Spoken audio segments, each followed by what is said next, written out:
हे hi hello सलाम नमस्ते दुआ। मैं हूँ Vibhas and welcome to Mahakal का भौकाल।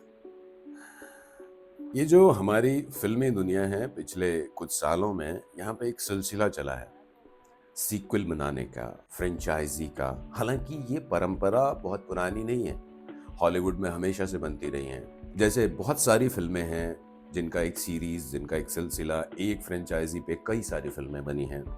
इवन एक ब्रिटिश फिल्म है James Bond. Who is unaware of James Bond, everybody knows about him.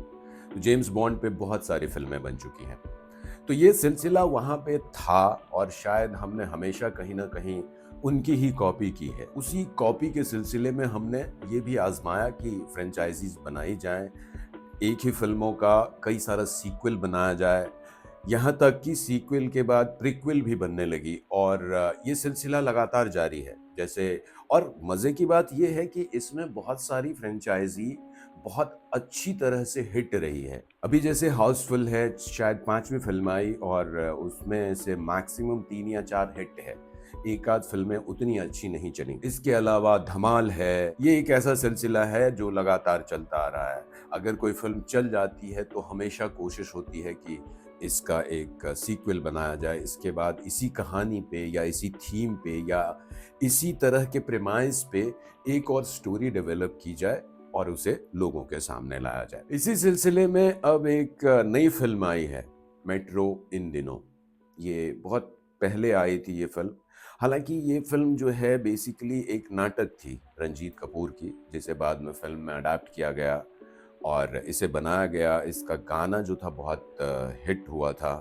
वो एक बालों वाले हमारे म्यूजिशियन थे जिनके बाल अब नहीं रहे, उन्होंने बाल छोटे करवा लिए हैं, प्रीतम जी, और वो अभी मार्केट में दिखते भी नहीं है। पर उनका गाना, उनका स्टाइल सब बहुत दिनों तक ना चलता रहा था उस वक्त।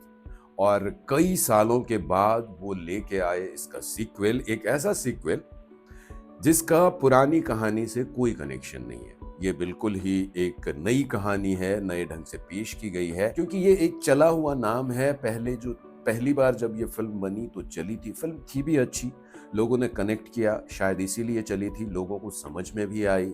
बहुत सारे अच्छे एक्टर्स थे और इस बार भी बहुत सारे अच्छे एक्टर्स हैं। फिर 5-6 कपल की कहानियों को एक साथ गूंथने की कोशिश की गई है। तो दरअसल बात ये है कि क्या ये जो फ्रेंचाइजीज हैं, क्या ये जो सीक्वल का सिलसिला है, ये चलना चाहिए या नहीं? या फिर सिर्फ एक नाम की कोई फिल्म पहले हिट रही है, अगर उसी नाम की दूसरी फिल्म आती है तो एज एन ऑडियंस हमें देखने जाना चाहिए? या अगर हम एक क्रिएटिव पर्सन के हिसाब से सोचें तो क्या ये सही है कि एक चीज हिट हो गई तो अपने आप को उसी दायरे में बांधकर फिर से एक और उसी नाम की चीज उसी प्रेमाइस पर बनाई जाए?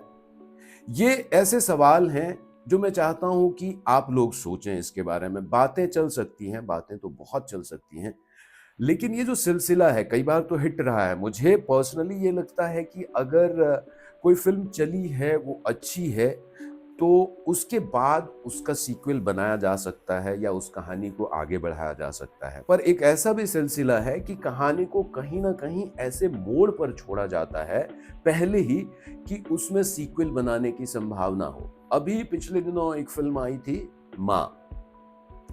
अब उसे कहा गया कि दिस इज फ्रॉम शैतान यूनिवर्स। उसके कुछ महीनों पहले एक फिल्म आई थी शैतान, जो कि बड़ी हिट रही थी। हालांकि माँ और शैतान के बीच में कोई कनेक्शन नहीं है, लेकिन माँ के लास्ट में शैतान को लाया जाता है। शैतान मतलब आर माधवन, वो बीच में आते हैं, बस इतनी सी कनेक्टिविटी जोड़ी गई। तो ये कहीं ना कहीं जो कोशिश है, कोशिश ये है कि इसी नाम से अगली चीज बनाकर उसे चलाई जाए, उसे हिट कराया जाए। तो जो हिट है उससे अगर जुड़ाव महसूस होगा, कहीं ना कहीं लगेगा कि ये उससे कनेक्टेड है, तो शायद ऑडियंस देखने आ जाए। तो ये एक गिमिक भी है ऑडियंस पुल करने का। अगर मार्केटिंग पॉइंट ऑफ व्यू से सोचा जाए तो बेसिक मसला यही है कि ऑडियंस को लेकर आओ। अब एज एन ऑडियंस आप मुझे बताइए कि क्या ये सही है? अगर सही है तो कितने हद तक सही है? क्या ऐसा होना चाहिए या फिर सीक्वल को नकार दिया जाना चाहिए? इस तरह के किसी और एंटरटेनिंग मुद्दे के साथ मैं आपके सामने फिर आऊंगा। तब तक अपना ख्याल रखिए।